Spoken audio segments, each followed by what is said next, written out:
चलिए देख लीजिए थोड़ा सा पहले। और जो जो ऑनलाइन एप्लीकेशन में ले लिए हैं, वीडियो रहेगा, वीडियो अभी आज अपडेट हो जाएगा, अभी लाइव शुरू नहीं किया, अपडेट करेंगे उसको, ठीक है। थोड़ा सा एक बात समझ लीजिए, इसमें हम आपको एक बात बोल दे रहे हैं, पोल साइंस में एक अभी सर आए हैं, थोड़ा उनका हमको परफॉर्मेंस वगैरह भी अच्छा लगा है, एक दो चैप्टर के साथ उनको जोड़ने का हम प्रयास करते हैं, थोड़ा बर्डन कम रहेगा, ठीक है। और एक जो मतलब पोल साइंस छोटा सा पोर्शन में कुछ देखते हैं जोड़ करके, अगर अच्छा हो गया तो 12th में ही, हाँ मतलब कुछ चैप्टर को। ज्योग्राफी में भी अभी एक तुरंत मैडम आई थी, अभी आई है, अभी आई हुई थी, तो वो ज्योग्राफी के लिए तो कर रहे हैं, नहीं करेंगे ज़्यादा एक्सपेरिमेंट, हम नहीं करेंगे, पहले बता दे रहे हैं। हम चाहते हैं कि देखो एक्सपेरिमेंट किस सेंस में, सुन लो मेरी बात, एक्सपेरिमेंट सुनो सुनो सुनो मेरी बात, एक्सपेरिमेंट किस सेंस में, मेरी बात सुन लो। सबसे पहला होगा हमको एनसीईआरटी पढ़ाना, ठीक है। एनसीईआरटी पढ़ाने के बाद नोट्स को पढ़ाना है, आपको हम नोट्स अभी दिखा दे रहे हैं हम कैसा नोट्स आपको पढ़ाएंगे, एनसीईआरटी के साथ नोट्स। तो एनसीईआरटी का फुल फॉर्मेट हम पढ़ा देंगे, 1 से 2 क्लास में नोट्स पढ़ाना है रिवीजन के तौर पे, समझ रहे हैं ना, तो वो सर करा देंगे। समझा नहीं समझा, क्या फायदा होगा पता है ना, तुम एक चैप्टर को 2 बार पढ़ लिया।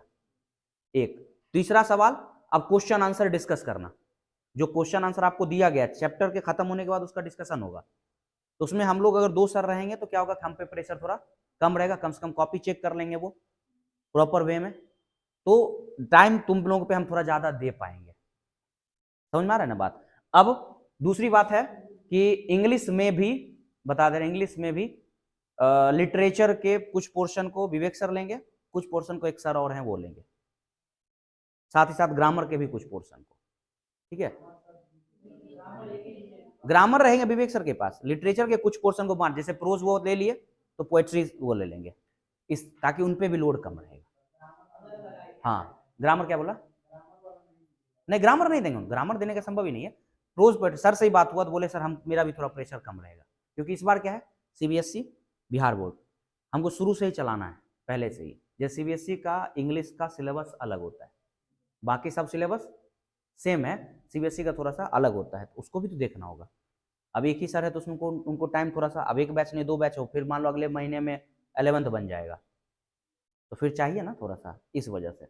तो ये आप एक चीज सुन लीजिए, कॉपी हम आपको पहले ही बोल दिए हैं, पहले ही हम आपको बोल चुके हैं कि एक कॉपी बनाइए ब्लैंक वाला, ब्लैंक कॉपी मतलब व्हाइट वाला, प्रयास करिए, ऐसे कोई मैंडेटरी नहीं है, लेकिन प्रयास करिए कि बनाइएगा, नया कॉपी होना चाहिए, ये नहीं कि जो वही 7वें 8वां में खरीदे थे अभी तक खत्म नहीं हुआ है तो चला रहे हैं, तो नहीं चलाना है आप। हाँ 11th वाला जो चल रहा है उसको चलने दीजिए। सुन लीजिए ध्यान से, यहाँ 12th में जो क्वेश्चन आपको दिया जाएगा, जो क्वेश्चन आपको दिया जाएगा उसके लिए प्लीज आप एक अलग कॉपी बनाइएगा, अलग कॉपी बनाइएगा, ठीक है। और अलग कॉपी बनाने में 2 चीज याद रखना है, एक एमसीक्यू का कॉपी अलग होना चाहिए और एक लॉन्ग आंसर के लिए अलग होना चाहिए।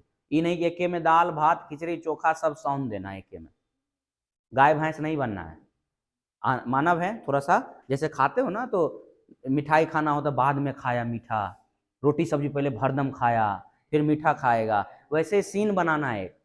ये नहीं कि मिठाई भी एक मिठाई खाए, एक ऐसे खा सकते हो तो उसमें पेट डाइजेस्ट नहीं कर पाएगा सही से, इसलिए सुनना मेरी बात को, 2 कॉपी बनाइए। आपको लग रहा होगा कि पैसा वैसा सर ज्यादा खर्च करवा रहे हैं, आप हमसे 150 ले लीजिएगा लेकिन 2 बुक कॉपी खरीदिएगा, ये बोलने वाली बात है ठीक है, ताकि तुमको भी लगेगा अरे वाह बहुत अच्छी बात है। अब बहुत सारा ऐसे ही अभी नीचे उतरेंगे, सर 200 दीजिएगा सर 2 कॉपी लेना ठीक है, हाँ 200 में 2 कॉपी आएगा, रे तो ही दुकान में खरीद रहा है, हम जैसे मार्केट में नहीं है। वो क्या रुपए में देता है, 150 में 4 गो हम ला के दे देंगे वैसा। हाँ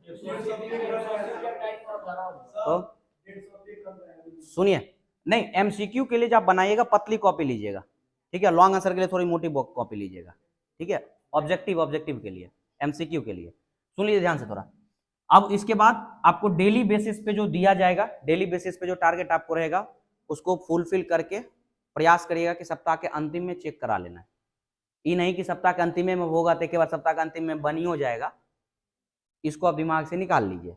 हो सकता है जो अमन बैठता है, जो अमन, हम उससे कॉपी मंगवा करके चेक करवा सकते हैं, हाँ इसलिए इसको हटा दीजिएगा कि चेक नहीं हो रहा है टिकट, तो कटवाना ही नहीं है ना। ये महीना के अंतिम में होगा, सप्ताह के अंतिम में होगा, तो ये सब भ्रम में निकाल। अच्छा, एक और सबसे बड़ी बात कि आप ये कह दीजिएगा, हो सकता है कि आप ये कह दीजिएगा कि सर आज भूल गए। सब्जेक्ट के दिन भूलना नहीं है, ये आप बैठा लीजिए, गांठ बांध लीजिए इस बात को। हाँ, बस इतने हमको काम है बचा है, बस जीवन में तो हमको और कोई काम बचा नहीं है कि मैसेज करते रहेंगे हम। ठीक है, एक और बात सुनिए ध्यान से, देखिए ये सब चीज अगर आप करते रहिएगा तो हमको भी और आपको पढ़ाने में मजा आएगा, कुछ कुछ और नए चीजों को जोड़ पाएंगे। इसके आपको कहीं ना कहीं इसके लिए जिम्मेदार बनना पड़ेगा। दूसरी बात सुन लीजिए ध्यान से, एक मिनट समझ लीजिए थोड़ा सा, देखिएगा अगर हम कुछ आपको चाह रहे हैं बेहतर करें तो आपको देना पड़ेगा बेहतर, तब हमारे सिर्फ चाहने से नहीं होगा। ठीक है, हम सिर्फ अगर चाह लें कि ये कर लेंगे, नहीं संभव है, बार बार बोल रहे हैं। इसके लिए आपको, हमारे सर को, सबको मेहनत करना पड़ेगा। हम रास्ता बनाएंगे, ठीक है, और आपको चलना होगा। एनसीईआरटी प्लस बता दे रहे हैं, साथ ही साथ आपको क्विक रिवीजन के लिए आपको नोट्स रहेगा, वो भी पढ़ाया जाएगा एक बार और फिर नोट्स आपको दे दिया जाएगा। समझे? तो पहला टारगेट हर हाल में क्या करना है हमको, एनसीईआरटी। क्वेश्चन आंसर एनसीईआरटी से बाहर वाला देंगे, क्वेश्चन आंसर एनसीईआरटी के बाहर वाला देंगे। पीवाईक्यू हो सकता है उसमें, हो सकता है उसमें सिविल सर्विसेज में कोई क्वेश्चन उससे पूछा गया हो, बिहार बोर्ड ने कोई पूछा हो, वैसा सवाल रहेगा, ताकि मजा आएगा सॉल्व करने में। और आपको हम बता ही दिए कि अभी जो एडिटोरियल वाले ग्रुप जुड़े हुए हैं उनके क्वेश्चन का लेवल बहुत अच्छा रहता है, तो हमारे लिए और आसान हो गया ये चीज, तो हमको और शायद आपको हम बेहतर क्वेश्चन दे पाएंगे। एक और ये मेरे लिए अच्छी बात होगी। अदरवाइज और भी बुक है, अदरवाइज और भी सोर्सेज है जहां पर क्वेश्चन हमें देना है। तो ये करने के लिए हमको जहां तक लग रहा है कि हम अपने बर्डन को थोड़ा कम करने के लिए हम आपको ये करवा देंगे। इससे रिलेटेड इर्द गिर्द जितना भी टॉपिक होगा हम घुमा फिरा के कर लेंगे, और इसके लिए हम सोच रहे हैं कि अगर कोई सर रहेंगे तो उनको रख लिया जाएगा। ठीक है, ये दो बातें यहां पर हो गई। तीसरी बात आपको बता दे रहे हैं, लास्ट चैप्टर में 2 दिन हर चैप्टर के अंतिम में आपको क्वेश्चन आंसर का प्रैक्टिस यहां पे भी करवाएगा। समझ में आ गया? और हर दिन शुरू होने से पहले, मंडे से बता दे रहे हैं, अभी 1-2 दिन तो चलेगा ऐसे, मंडे से 15 मिनट पूछताछ होगी, 15 मिनट पर डे। सर को पहले ही हम गाइडलाइन दे चुके हैं, सर से पहले ही हम लोग आज से 4 दिन पहले सब सर को बुला करके ये बातें बता दिया गया है। पढ़ाना सिर्फ और सिर्फ आधा घंटा है, सिर्फ 30 मिनट की क्लास होगी, याद रख लीजिएगा। 15 से 20 मिनट पूछताछ जाएगा अलग से, पर डे होगा ये। ठीक है, अब किसी दिन अचानक बहुत ज्यादा लेट हो चुका है सर को आने में तो वो अलग की बात हो गई, लेकिन हम बता रहे हैं 99% चांस पहला 20 मिनट 15 मिनट पूछने में और फिर आधा घंटा पढ़ाने में। 45 मिनट का क्लास होगा, उससे ज्यादा सफिशिएंट ऐसे 45 मिनट होता भी है। तो ये 2 बातें हो गई। पहला बात हो गया कि आपका इस फॉर्मेट में चलना है, दूसरा हो गया आपको ऐसे करके क्वेश्चन आंसर अभी से इसलिए प्रैक्टिस करते जाइए ताकि अंतिम समय में जब प्रैक्टिस करने का समय आए तो आपके लिए ज्यादा लोड नहीं होगा। चैप्टर वाइज एक अच्छे स्टूडेंट होने के नाते आप अपने आप को साबित करिए कि आप एक अच्छे इंसान हैं, आप एक अच्छे स्टूडेंट हैं। दूसरा से कंपेयर करके अपना टाइम मत बर्बाद करिए, अपने आप से आप कंपेयर करिए, खुद से आप कंपेयर करके देखिए कि आप कहां पर हैं, और खुद से रोज लड़िए, पूछिए कि कुछ बेहतर हुआ या नहीं हुआ। डेली धीरे धीरे सीखने से होगा, धीरे धीरे आप अपने आप को रोज जस्टिफाई करिए कि आप कहां पर हैं। अच्छा स्टूडेंट होने का पहचान यही है। खराब बनना कोई बड़ी बात नहीं है, अच्छा बनना जीवन कम पड़ जाता है। गौतम बुद्ध को भी बुद्ध बनने में, सिद्धार्थ से बुद्ध बनने में पता होगा कि कई साल लग गए। उन्होंने जंगल में बिता दिया अपना जीवन को, तब जाकर के वो बुद्ध बने। तभी तो लोग उनसे ज्ञान लेते थे। तो आप कम से कम ज्ञान नहीं दे पाए तो कम से कम ज्ञानी बन तो जाइए। आप ज्ञान मत बांटिए, लेकिन बन तो जाइए अच्छे। तो अच्छे इंसान कैसे बनते हैं? अच्छे व्यवहार से, अच्छे आचरण से और अच्छे रूटीन से। देखते हो जितने भी बड़े बड़े फेमस सेलिब्रिटी हुए हैं या अच्छे ऑफिसर बने हैं, सेलिब्रिटी को मत देखा करो, कोई अच्छे ऑफिसर को देखो जिनको तुम आइडल मान सको। जीवन में पहले ये आइडेंटिफाई कर लेना आवश्यक है कि तुमको किस सेक्टर में जाना है और उस सेक्टर में कौन सबसे सफल व्यक्ति है, उनको फॉलो करो। हम पढ़ रहे हैं एजुकेशन लाइन में, हम फॉलो सलमान खान को कर रहे हैं, नहीं लगता है कि अलग हो गया? अब सलमान खान का जोन अलग है, उसका काम है एक्टिंग का, हीरो का, तो हमारा काम हीरो एक्टिंग नहीं ना करना है। तो इसलिए बोलते हैं कि जिस भी लाइन को चुनो उसमें सबसे परफेक्ट व्यक्ति को अपना आइडल मानो। आइडल मानो, बिल्कुल मानो, लेकिन अपने से रिलेटेड टॉपिक से मानो।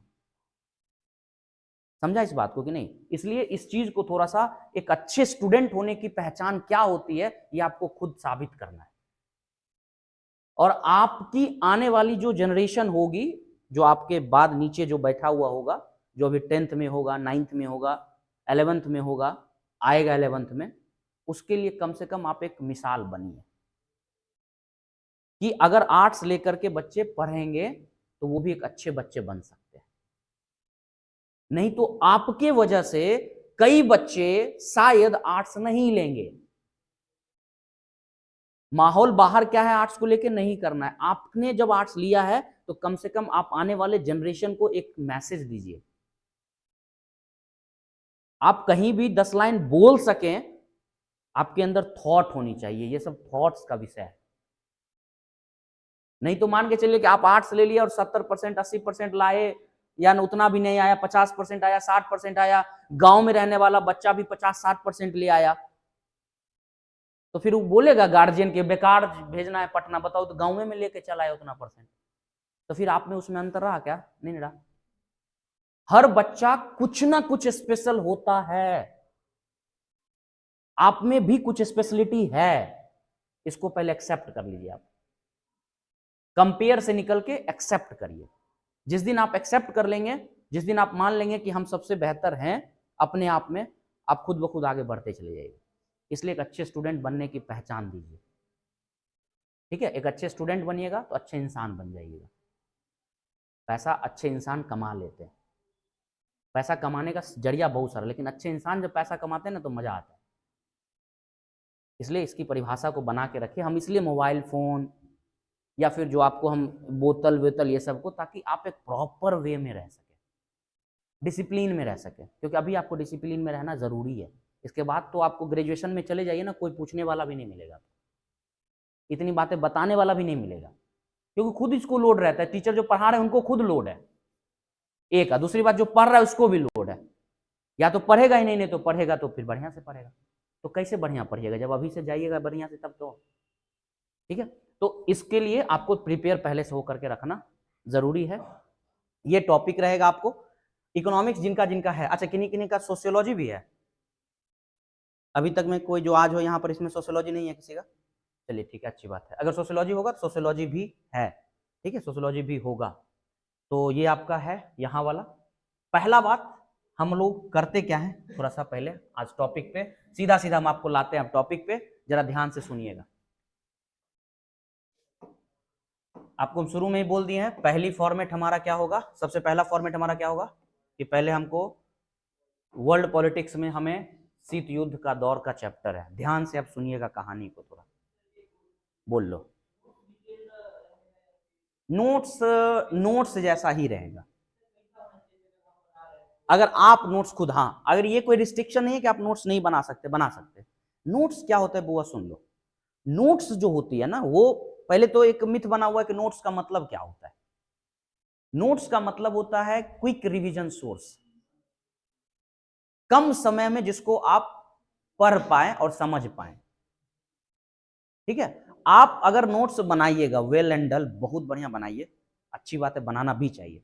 हम इसलिए नहीं कह रहे हैं बनाने के लिए आपको, क्योंकि क्वेश्चन प्रैक्टिस के माध्यम से आपका नोट्स भी बन जाएगा। सीबीएसई के अच्छे अच्छे स्कूलों में, जो बढ़िया स्कूल है सीबीएसई में, अभी खास करके अगर पटना के सीबीएसई स्कूलों का अगर हम बात करें आपको, हम अच्छे स्कूलों को देखें इस फॉर्मेट को पकड़ते हुए, हम वहीं से कुछ सीखे। हम भी पहले नोट्स वगैरह पे ज्यादा बच्चे को फोकस कराते थे। तो हम जब बच्चे को जाते थे ट्यूशन पढ़ाने के लिए, होम ट्यूशन पढ़ाने के लिए, तो एक सेंट कैरेंस का बच्चा था, डीपीएस का बच्चा था, जो कि पटना का हाई प्रोफाइल स्कूल है। वहां के बच्चे को देखते थे, वो क्या करता था, क्वेश्चन के माध्यम से पूरा चैप्टर का नोट्स बना लिया, और सर को भी आसान हो गया, क्वेश्चन भी चेक कर लिया, नोट्स भी हो गया। तो अच्छा, प्रॉपर जो हमारा मेन उद्देश्य है वो क्या होना चाहिए बताओ, लिखना। तो नोट्स के माध्यम से क्यों ना लिख लेंगे। अब सपोज करो कि कोल्ड वॉर के बारे में हम पढ़े, शीत युद्ध के बारे में पढ़े, तो शीत युद्ध क्या है, अब तुम शीत युद्ध को लिखोगे नोट्स के माध्यम से, और उसी में हम क्वेश्चन दे दे कि शीत युद्ध क्या है, भैया क्वेश्चन भी लिखे गए, आप नोट्स भी हो गए, दोनों फायदा हो गया ना हमारा, क्या नोट्स भी हो गया वही, क्वेश्चन भी वही हो गया। अगर आप नोट्स बनाते हैं या हम नोट्स बनाते हैं, जैसे हम आपको जो नोट्स देंगे उसमें क्या होता है, दो चीज होगी। पहली बात क्या होगी, एनसीईआरटी का पॉइंट्स तो रहेगा ही रहेगा, कुछ सोर्स भी रहेगा उसमें, तो आपको बाहर सोर्स पे ज्यादा डिपेंडेंट होने की आवश्यकता नहीं है, आपको मिल जाएगा, तो फायदा हो गया ना। अगर आप अपने से बनाइएगा तो अच्छी बात है, बिल्कुल बने। नोट्स का मतलब होता है जो एक पैराग्राफ है उसको 2 लाइन में लिखना, और उस नोट्स का मतलब होता है उस 2 लाइन को आप एक पैराग्राफ में कन्वर्ट कर दे, ये है नोट्स। आप समझे कि नहीं? हम लोग नोट्स का मतलब गुरुजी दे दिए लिख दिए हो गया। दो अगर पॉइंट्स है ना, तो अगर वो पूरे पैराग्राफ का 2 पॉइंट्स है तो आपकी क्षमता होनी चाहिए कि आप उस 2 पैराग्राफ को पढ़ 2 पॉइंट्स को पढ़ के आप पैराग्राफ लिख दीजिए। नोट्स का मतलब वो होता है। नोट्स शॉर्ट्स पॉइंट है जिसको रिवीजन के तौर पे पढ़ने में इस्तेमाल किया जाता है। कोई डाउट? चले आगे आइए। शीत युद्ध का दौर आपका चैप्टर है, सपोज करिए। तो सबसे पहले आपको यह जानना होगा कि शीत युद्ध होता क्या है। आपने युद्ध बहुत सारा सुना होगा, गृह युद्ध सुना होगा, विश्व युद्ध सुना होगा, ये नया युद्ध आपको मिल रहा है। कौन युद्ध? शीत युद्ध। अभी तक कोई भी बच्चा अगर चैप्टर पढ़ा होगा तो क्या कोई शीत युद्ध को बता सकते हो?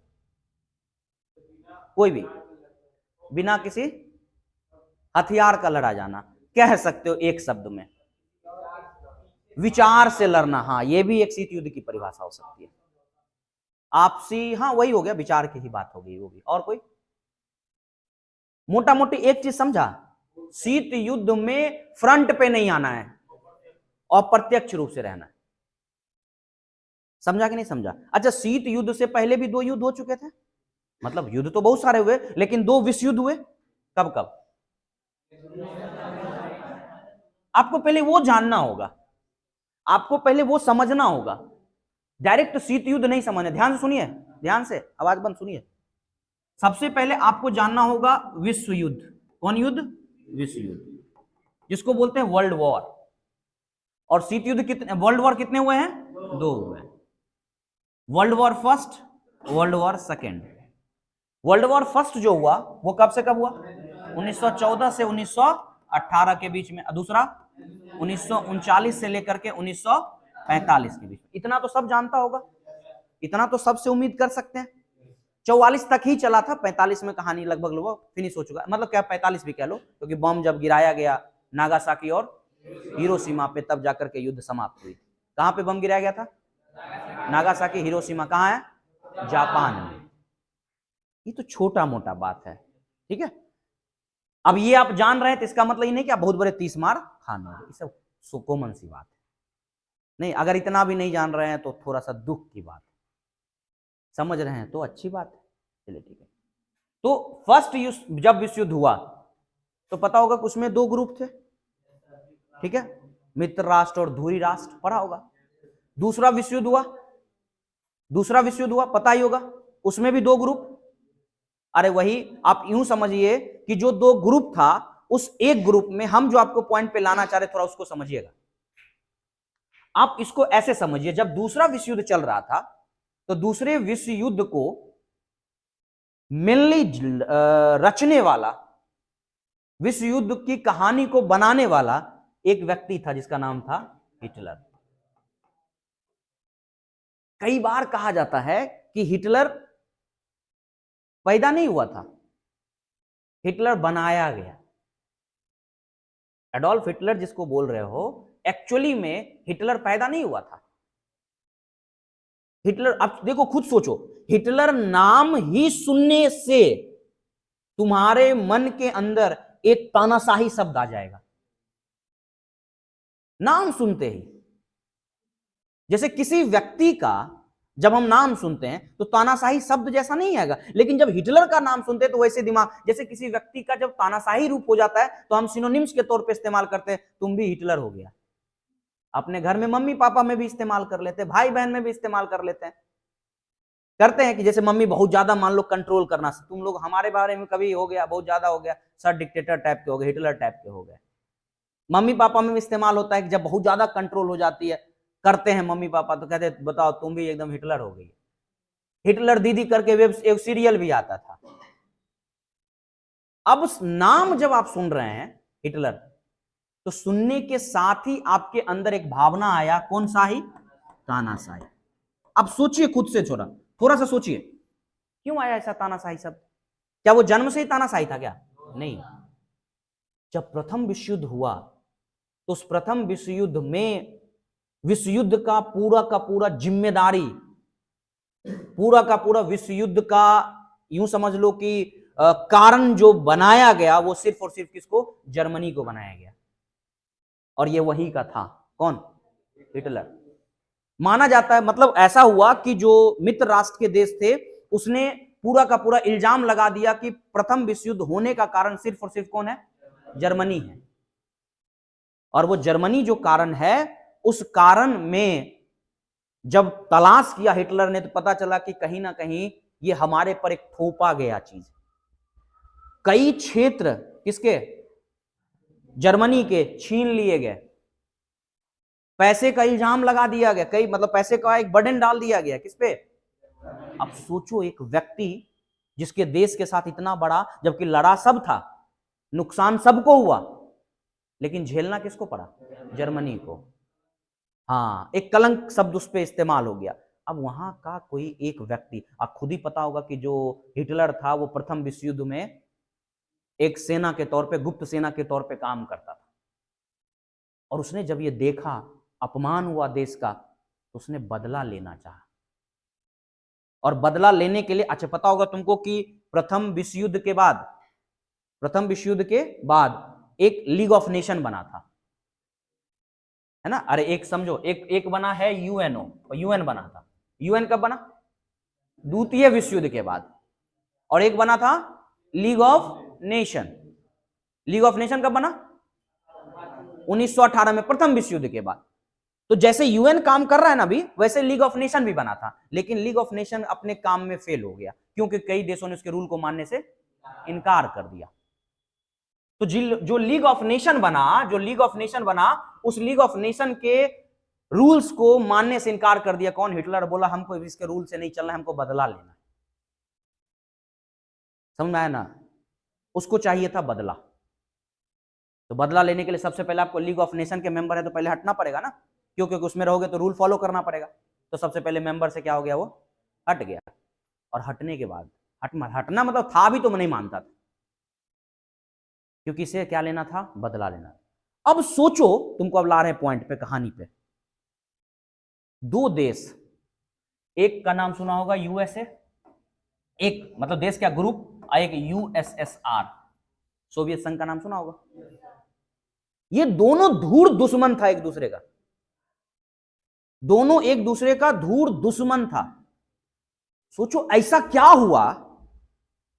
हुआ कि दोनों एक साथ आ गया द्वितीय विश्व युद्ध में। ऐसे प्रथम विश्व युद्ध में भी शामिल था, लेकिन दोनों एक दूसरे का विरोध होने के बावजूद द्वितीय विश्व युद्ध में दोनों क्या हो गया? एक दूसरे के सामने आ गया।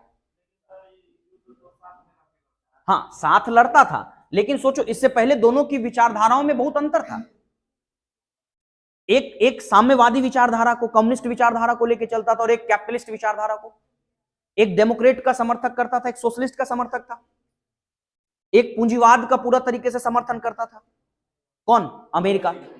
लेकिन सोचो कि दूसरा विश्व युद्ध में ऐसा क्या हो गया कि ये दोनों एक दूसरे का धूर दुश्मन दोस्त बन गया। तो उसका सिर्फ और सिर्फ कारण था कौन? हिटलर। क्योंकि अकेले अगर यूएस भी लड़ता, किससे? हिटलर, जर्मनी से। अगर अकेले रसिया भी लड़ता, किससे? जर्मनी से, तो शायद मात खा जाता। इसलिए लगा कि अरे भाई, दुनिया में आतंक जो मच रहा है, किसका? हिटलर का। अगर इसको रोकना है, इसको बचाना है, तो मिलना पड़ेगा। और उसी मिलने के उद्देश्य से कौन, बताओ? रूस और कौन? अमेरिका, दोनों एक साथ आया। लेकिन विश्व युद्ध खत्म होते होते जो मनमुटाव पहले चल रहा था वो जग जाहिर हो गया।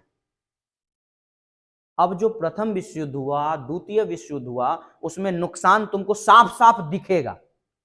इतने लोग मारे गए, इतने लोग घायल हो गए, इतनी संपत्ति का नुकसान हुआ। क्या मिलता है या नहीं मिलता है? मिलता है।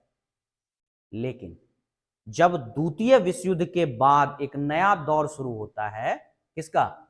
शीत युद्ध का। तो अब दिमाग में बैठा लिया होगा कि शीत युद्ध का दौर कब शुरू होता है? बोलो। द्वितीय विश्व युद्ध के बाद। इतना बैठा लिया दिमाग में। यानी कि शीत युद्ध के खत्म, सॉरी, द्वितीय विश्व युद्ध के खत्म होने के साथ ही क्या शुरू हो गया? शीत युद्ध का दौर शुरू हो गया। यानी जिस शीत युद्ध के दौर का बात कर रहे हो, इसका मतलब है वो 45 के बाद हुआ होगा। और ये शुरुआत हुआ कब? 1947 से। और ये कब तक चला? 1991 तक। कब तक चला? 1991 तक।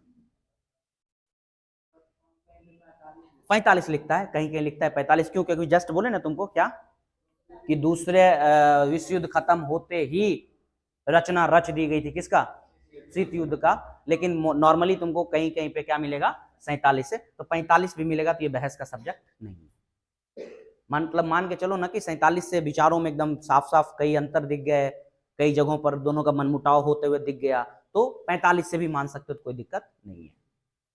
ये लाइन पहले क्लियर हो गई। तुमसे अगर पूछे कि शीत युद्ध का दौर कब से कब तक रहा, समझा दोगे? शीत युद्ध का दौर कब से शुरू हुआ? लिखना। अब तुमसे एक सवाल दे रहे हैं, सोचो, अभी दे नहीं रहे, सुनना।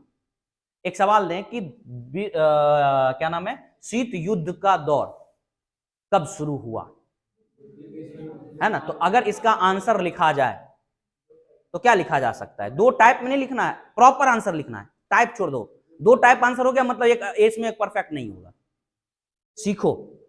अगर आपको बोला जाए कि द्वितीय विश्व युद्ध, सॉरी, ये शीत युद्ध का दौर कब शुरू हुआ, आंसर कैसे जाएगा? द्वितीय विश्व युद्ध के बाद। लिख दोगे 1945 के बाद। समझ में आ गया ना किसका दौर शुरू? तब लिखोगे 1947 से लेके 1991 का जो दौर रहा, उस दौर का नाम। अब तुमको एक लाइन में भी आंसर लिख सकता था, एक वर्ड में भी लिख सकता था। शीत युद्ध का दौर कब था, तो लिख दोगे सीधा सीधा 1947 से 1900। ये भी आंसर सही है। लेकिन पहला वाला आंसर, इस आंसर में अंतर आ गया। यही होता है एक लिखने की कला। क्लियर हो गया? उसको कोई दिक्कत है क्या? उसको क्या हो गया बुआ? हाय रे तेरी, यंग होकर के सो रहा है क्या? मतलब क्लास में मजा नहीं आ रहा है, समझ नहीं आ रहा है तो घूम फिर लो। कोई जरूरी नहीं है कि बैठ करके पढ़ना ही है। क्लास है, नहीं मन लगे एकदम घूम फिर लो। नहीं, कोई जरूरी नहीं, जबरदस्ती नहीं पढ़ना है। पढ़ने का मतलब है इंटरेस्ट लेना। अगर नहीं पढ़ने का मन है तो एकदम पढ़ो मत, निकल जाओ कि सर हमको नहीं मन लग रहा है पढ़ने में, निकल जाओ। पढ़ने का मतलब है कि जुड़ो और सीखो। बहुत जरूरी चीज है। अगर नहीं मजा आ रहा है कि नहीं ऐसे ही अब सर बोल दिए पढ़ना है तो फिर पढ़ना है, तो फिर ऐसे पढ़ने की मजबूरी बोली जाती है। और पढ़ाई अगर जिस दिन मजबूरी हो गई ना, तो फिर पढ़ाई मजबूत नहीं बन पाएगा, वैसा ही रहेगा टाइम पास। इसलिए टाइम पास एजुकेशन को नहीं लो। और जैसा पढ़ाने का सिलसिला है वैसा ही पढ़ाएंगे, बता दे रहा अभी से। हमको ना तो नोट्स लेकर के 2 दिन में सिलेबस खत्म कर देना है, नोट्स ला के दे दिए बच्चे को, नहीं लो पढ़ लो चैप्टर खत्म, होगा ही नहीं। ये पचता ही नहीं हमें और तुमको जचेगा भी नहीं। इसलिए एक एक लाइन, एक एक टॉपिक को पहले, अब बताओ शीत युद्ध का शुरू करें, पहले समझना पड़ेगा ना कि कहां से शुरू हुआ कहानी। अभी खाली ये शुरू किया, फिर जब नोट्स पे देखोगे तब तुम चौंक जाओगे कि कहां कहां से शब्द उठा हुआ है। अभी अगर डायरेक्ट वो शुरू कर दें तो पता चला कि कुछ समझ ही नहीं आएगा। समझ में आ रहा है? 17 में जब सोवियत बन रहा था उसी समय से ये माहौल बन गया था। तो शीत युद्ध की जब शुरुआत कहा जाता है ना, कारण क्या था, तो उसमें 17 से जोड़ते हैं हम लोग। अभी हम 17 कहां लेके गए? अभी थोड़ा सा समझो इस चीज को थोड़ा, ठीक है? तो पहला बात, तो इतना बात सबको समझ में आ गया होगा, ठीक है? चलिए, अब ऐसा सवाल अगर आज हम देंगे डीपीएस में तो बना लोगे आराम से? चलिए ठीक है, एक सवाल ऐसा जाएगा ही जाएगा, ठीक है? ऐसा जाएगा एक सवाल। अब आते हैं तो द्वितीय विश्व युद्ध का दौर। द्वितीय विश्व युद्ध के खत्म होने के इस बाद क्या शुरू हो गया? शीत युद्ध का। अब बताओ शीत युद्ध में कितने ग्रुप? 2 ग्रुप। अब इसको समझो थोड़ा सा, 1 मिनट के लिए। प्रथम विश्व युद्ध या द्वितीय विश्व युद्ध जो चला, ठीक है, प्रथम विश्व, अभी हम वो सारे बात कर रहे हैं जो आपके दिमाग के इर्द गिर्द घूम रहा होगा, उतना ही बात अभी हम बता पा रहे होंगे। लगभग लगभग जो हम बात बोल रहे होंगे उसमें शायद तुम लोग कुछ ना कुछ जरूर जानता होगा। हम ऐसा कोई बड़ी बात नहीं कर रहे हैं, धीरे धीरे आएंगे उस पर। अब एक बात बताओ, जब प्रथम विश्व युद्ध हुआ और द्वितीय विश्व युद्ध हुआ, तो प्रथम विश्व युद्ध और द्वितीय विश्व युद्ध में क्या दोनों विश्व युद्ध में क्या नुकसान हुआ कि नहीं हुआ? बहुत नुकसान हुआ। फाइट सीधा सीधा हुआ या फोन पे लड़ाई हुआ? सीधा सीधा लड़ाई हुआ। ऐसा नहीं कि फोन पे 4 को गाली दे दिया, ठीक है रखो स्विच ऑफ कर लेते हैं, ऐसा नहीं होता होगा। आया सीधा उड़ा दिया, फोन फान नहीं होगा, सीधा उड़ा देना है, सायरन बजा बम उड़ा दिया, होता होगा ना ऐसा। तो नुकसान बताओ सीधा सीधा कि इनडायरेक्टली? लेकिन शीत युद्ध में नुकसान सीधा सीधा नहीं होगा। शीत युद्ध में सामने सामने नहीं आना है, लगेगा कि सामने है, लगेगा कि अब लड़ाई हो जाए, लेकिन होगा नहीं, ठंडा जाएगा माहौल, कुछ वो भी समझ जाएगा दूर छोड़िए दो, वो भी कहेगा हाँ मटियाओ।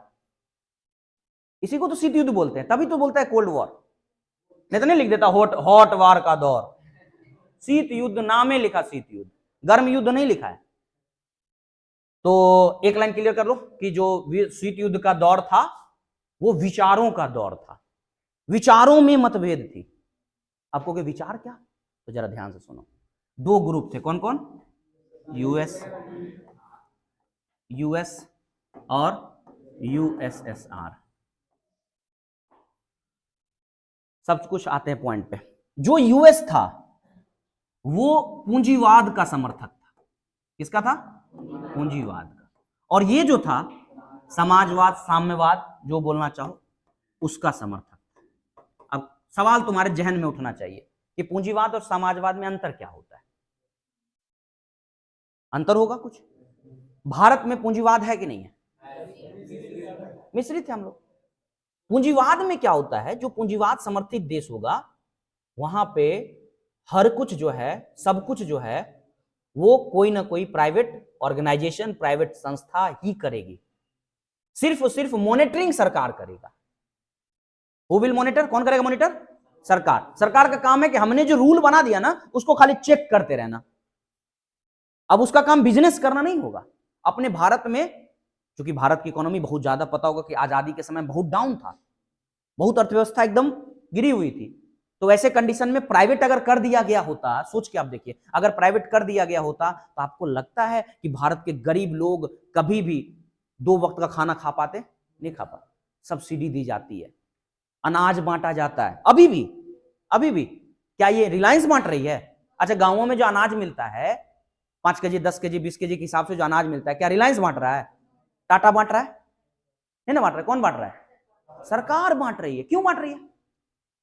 अब तुम कहोगे डीलर बांट रहा है, नहीं, हाँ कहेगा डीलर बांट रहा है। डीलर को कौन दे रहा है बांटने के लिए? सरकार दे रहा है। भले बढ़िया बांट नहीं रहा, नहीं भले बढ़िया बांट नहीं रहा है, चलो बात नहीं करेंगे।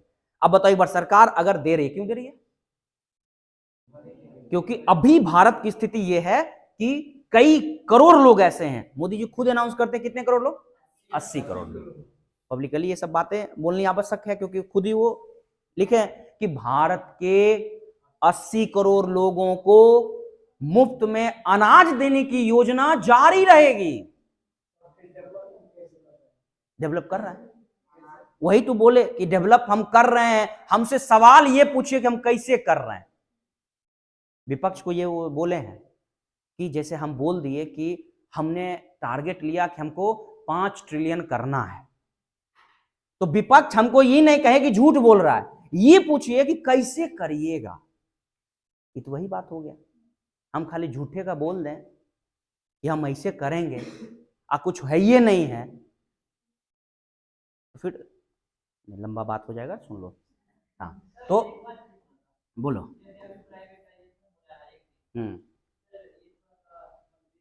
नहीं, अब इस बात पे हमको कहोगे तो हम कहेंगे कि प्राइवेटाइजेशन होना चाहिए। हमारे हिसाब से अगर समझोगे तो क्यों प्राइवेटाइजेशन होना चाहिए? तुम ही देख लो, अपना एग्जाम्पल ले लो, ज़्यादा दूर नहीं जाओ। प्राइवेटाइजेशन नहीं हुआ होता तो शायद तुम यहाँ नहीं आता, सरकारी स्कूल में होता, सरकारी कॉलेज में होता। प्राइवेटाइजेशन अगर नहीं हुआ होता तो जो मोबाइल फ़ोन से बतिया रहा है नहीं बतियाता। प्राइवेटाइजेशन अगर नहीं हुआ होता तो शायद इतना अच्छा जो खान पान और स्टैंडर्डिटी देख रहा है, मूवी मॉल में जाके देख रहे हो, मॉल भी छोड़ो आजकल, अब क्या हो गया है, सिनेपोलिस टाइप का देखो हो गया, थिएटर टाइप का एकदम हो गया है, जहाँ गया सो भी गया, मूवी देख रहा है। ये प्राइवेटाइजेशन का ही नतीजा है।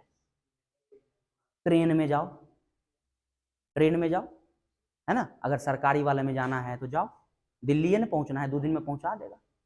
लेकिन अगर तुमको प्राइवेट ट्रेन का टिकट लोगे, आएगा, ये भी समय आ रहा है कि आपको टिकट पटना से दिल्ली जाने के लिए आपके पास 4-5 तरीके का ट्रेन होगा।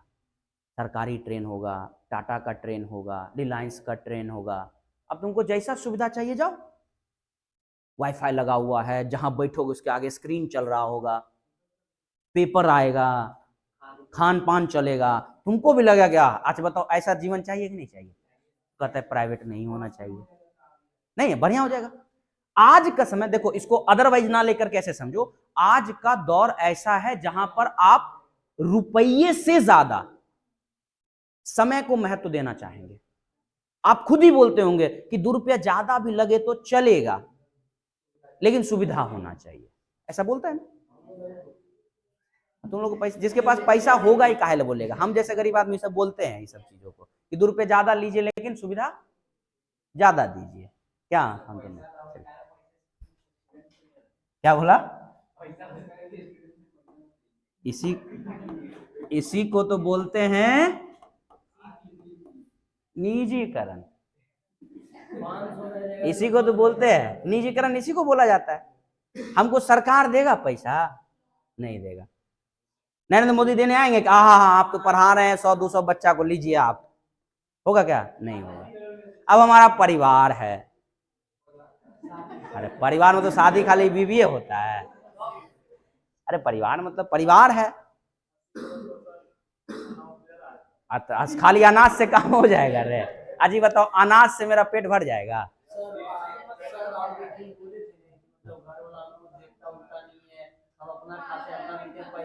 वो तो क्या बात कर रहे हैं कि देखो एक बात समझो, बात का समय पे बदलाव होता है, ठीक है। अब हम जिस कॉन्टेक्स्ट में तुमसे उस समय बात कर रहे होंगे, अभी का जो कॉन्टेक्स्ट है, दोनों में अंतर है। नहीं, अभी की बात सुनो एक, अरे सुनो सुनो सही बात, अभी की जो बात है, इस बात का दौर निजीकरण का चल रहा था, और उस समय जो बात चल रहा होगा वो किसी पार्टी बेस का बात चल रहा होगा, चल रहा था। हम जितने भी बात, जब भी ये बात बोलते होंगे, हमारा घर में हमारा विरोध इसलिए लोग करते क्योंकि हम थोड़ा कुछ अलग विचारधारा की बात कर देते। तो अब विचारधारा का मतलब ऐसा थोड़ी है कि हमारे बाबूजी घर से निकाल दिए हमारा, कि हमको फोन नहीं है, बेटा नहीं है हमारा, ऐसा थोड़ी है। एक बताने की बात बताए, बात समझा? हमको अगर सर दर्द भी हो जाएगा ना तो मेरे पिताजी दौड़ के चले आएंगे कि बेटा क्यों हो रहा है। तो वो विचारधारा की बात होती है, तब वो हमसे अलग है। हाँ चलो ठीक है। तो निजीकरण समझ में आ गया होगा। तो आइए, अब उस सवाल तुम्हारा आंसर मिल गया, निजीकरण क्यों आवश्यक है। चलिए आइए, अब थोड़ा सा आपके इस बुक के इस अध्याय में कुछ पहले जो परिचय है पहले कर लेते हैं। पहले पॉइंट में बार बार बोल रहे हैं, एक अच्छे स्टूडेंट, एक अच्छे टीचर की निशानी होगी जब आप पहली बार एनसीईआरटी को पढ़िएगा। हम क्या करते हैं, इसी चीज को नोट्स पीपीटी फॉर्म में नहीं बनाए हैं, इसी चीज को नितिन सर ने पीपीटी फॉर्म में बना लिया, जो तुम लोगों को पढ़ने में मजा आता है ना। तो उनका सेम एनसीईआरटी का ही यह चीज है, वो उन्होंने उसको पीपीटी फॉर्मेट में उतार लिया एनिमेशन के साथ। तो एनिमेशन में चलना है, ठीक है, हम सीधा सीधा चलेंगे, सीधा साधा जीवन भी बिताना जरूरी है। आइए चलिए, नोट्स जो हम आपको देंगे, जब स्लाइड जब लास्ट वाले में पढ़ाएंगे तो वो ऐड रहेगा, एनिमेशन वेनिमेशन सब। हमारा पहला काम होगा आपको एनसीईआरटी की लाइन बाय लाइन समझनी, ठीक है। पहले समझिए, एक एक, ये नहीं कि कई लोग बच्चे बोलेंगे, कई लोग बच्चे पहले ही आएंगे कि जाके किताब पढ़ा रहे हैं। आप इस वहम को निकाल दीजिए दिमाग से। इसी को पढ़ने के लिए बता दे रहे आपको, बच्चे को मतलब 10,000 20,000 चार्ज देना पड़ता है, और भी इतना डिटेल नहीं पढ़ाएगा, ये भी समझ लीजिए, इतना डिटेल नहीं जाएगा। इसी चीज को पढ़ाने के लिए बड़े बड़े कोचिंग एनसीईआरटी करके सीरीज चलाते हैं, समझ में आ रहा है ना, क्यों? ताकि एनसीईआरटी पढ़ाए। और जब आपके पास अभी समय है, पढ़ लीजिए अच्छे से, समझिए एनसीईआरटी को पढ़ने का तरीका। देखिए पहले ध्यान समझिए, पहले नॉर्मल लाइन समझिए। पहले इस अध्याय की पूरी पुस्तक के लिए एक पूर्व पाठिका प्रस्तुत करता है। मतलब समझ लो, जब इस अध्याय को पढ़ोगे ना तो पूरा किताब के बारे में डिटेल है इस अध्याय में, कि किताब में मतलब आगे क्या क्या पढ़ेंगे, पूरा डिटेल है। क्या क्या पढ़ेंगे गौर करिए, ध्यान सुनिएगा जरा। शीत युद्ध की समाप्ति को समकालीन विश्व राजनीति की शुरुआत की तरह देखा जाता है। जैसे शीत युद्ध समाप्त हो जाएगा ना तो एक नया देश, नई दुनिया शुरू हो जाएगी। ठीक है, समकालीन विश्व राजनीति इस बुक की विषय वस्तु है, इसलिए उचित यह है कि इस कहानी की शुरुआत शीत युद्ध की चर्चा से करते हैं।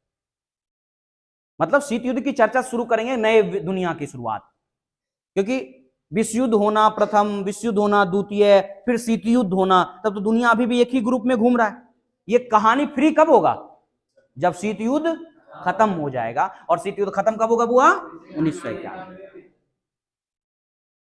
कुछ बात समझ में आ गया होगा? चलिए जल्दी से खींच लेते इसको।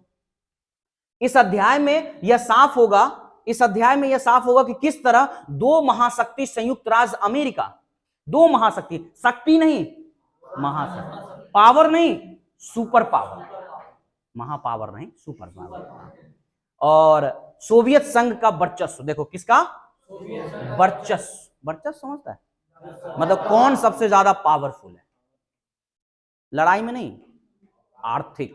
हाँ, सोवियत संघ, दो महाशक्तियों संयुक्त राज्य अमेरिका सोवियत संघ के वर्चस्व का केंद्र रहा। इस अध्याय में हमें विश्व के विभिन्न हिस्सों में शीत युद्ध की, अच्छा एक और बात, शीत युद्ध से सिर्फ यूं मत समझना कि अच्छा बताओ वर्ल्ड वॉर में सिर्फ क्या 4 देश, और 4 देश ही 8 ही देश शामिल थे क्या? शामिल 8 देश थे, लेकिन शामिल पूरा दुनिया था। वैसे शीत युद्ध में भले तुमको 2 महाशक्ति दिखेगा, कौन कौन? शामिल सब अप्रत्यक्ष रूप से, यही तो समझना है कि शामिल एक नहीं बल्कि सब था विभिन्न हिस्सों में। अच्छा इसी का नुकसान याद करो, जो चैप्टर शुरू होगा, ध्यान सुना, जो चैप्टर शुरू होगा उस टॉपिक का नाम होगा Cuban missile crisis. Cuba, Cuba याद करो कहां है?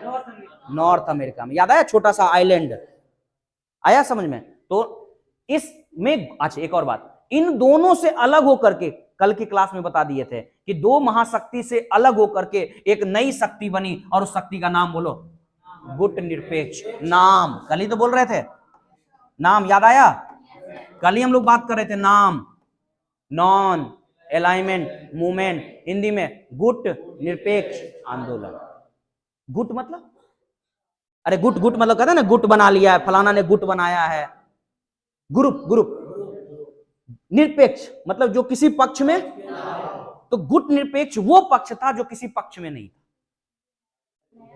इसी को नाम को ही तीसरी दुनिया कहते हैं। अब तुमसे सवाल एक दे दे, मान लो बिहार बोर्ड सवाल पूछा हुआ है, तीसरी दुनिया किसे कहते थे? देख लो ना, तीसरी दुनिया को किसको बोलते हैं? गुट निरपेक्ष वाले को। क्या प्रथम दुनिया? प्रथम दुनिया यूएस, दूसरी दुनिया यूएसएसआर, तीसरी दुनिया, समझा? चलो एक और बात बताओ, जो वेस्टर्न कंट्री था जिसपे पूंजीवाद का एक वर्चस्व था, उसको क्या बोलोगे? यूएसए। यानी इसको बोलोगे ना कि कौन ब्लॉक का कंट्री? कौन ब्लॉक का? ब्लॉक वेस्टर्न ब्लॉक, पश्चिमी ग्रुप। पश्चिमी ग्रुप का नेता यूएसए, पूर्वी ग्रुप का नेता रूस, और गुट निरपेक्ष का नए नवेले देश जो अभी आजाद हो रहे हैं, जिसमें भारत, भारत क्या बोला है? प्रणेता 5 व्यक्ति आएंगे, आएंगे, उसमें जवाहरलाल, अभी पार्टी पॉलिटिक्स में नेहरू जी को गायब कर देता है, कहता है कुछ हो नहीं। पढ़ना उस व्यक्ति के बारे में, पढ़ना, सीखना, समझ में आया ना कि क्या थे वो। इतिहास नहीं पढ़ोगे ना तो फिर नहीं मजा आएगा। अभी वर्तमान को मत देखो, इतिहास देखो। किसी व्यक्ति के बारे में अगर कोई लांछन लगाया जा रहा है तो पहले समझो। ऐसे ही कोई व्यक्ति नहीं था जिसने 3-3 बार प्रधानमंत्री बन गया, वो भी मेजोरिटी के साथ। कुछ तो ताकत रही होगी, वो भी 370 सीट, 360 सीट, 360, 361, 370, पूर्ण बहुमत। पूछ लो, आएंगे, आएंगे, उस पर भी आएंगे, चिंता नहीं करना। आइए, दोनों राष्ट्रों को दबदबे की चुनौती है। गुट निरपेक्ष देशों ने नई, अच्छा इस सब देशों ने अपनी इकोनॉमी चलाई है ना, भैया पैसा चाहिए ना चलाने के लिए, इसने एक नई नीति लाई। याद करो, सुनो ध्यान से, चुपचाप सुनो क्या कहता है। गुट निरपेक्ष देशों के द्वारा एक नई व्यवस्था लाएगी, नाम बोलो, नई अंतरराष्ट्रीय आर्थिक व्यवस्था। बोलो नाम, नई अंतरराष्ट्रीय आर्थिक व्यवस्था। किसने लाया ये? गुटनिरपेक्ष ने। कौन लाया? गुटनिरपेक्ष ने। और स्थापित करने का प्रयास, मतलब ये नया एक लाया। इस अध्याय में यह बताते हुए बात की गई कि किस तरह देशों ने गुटनिरपेक्ष आंदोलन में अपने विकास की राजनीतिक स्वतंत्रता का साधन बनाया, और अध्याय के अंत में गुटनिरपेक्ष आंदोलन में भारत की भूमिका क्या थी। जब गुटनिरपेक्ष अभी बोला ना कि क्या भारत भी था इसमें, भारत भी था इसमें। भारत था ही नहीं, भारत इसका कोर मेंबर था, मतलब इसकी नींव को डालने वाला कौन? भारत था। और यह प्रश्न पूछा गया है कि भारत के हितों की रक्षा में गुटनिरपेक्ष नीति किस तरह सफल रही। सोचो, हम भी चाहते तो ए या बी ब्लॉक को ज्वाइन कर लेते, मतलब या तो हम यूएस को गोद ले लेते, मतलब यूएस के गोद में चले जाते, या यूएसएसआर के गोद में चले, फिर तो आजाद होने के बाद हम गुलामी हो गए ना। क्यों? क्योंकि अगर किसी के गोद में चले जाना मतलब किसी पार्टी को ज्वाइन कर लेना, किसी ग्रुप को ज्वाइन करना, मतलब हमारा विचार अपना खत्म हो जाना, दूसरे विचार का क्या हो जाना? प्रभाव हो जाना।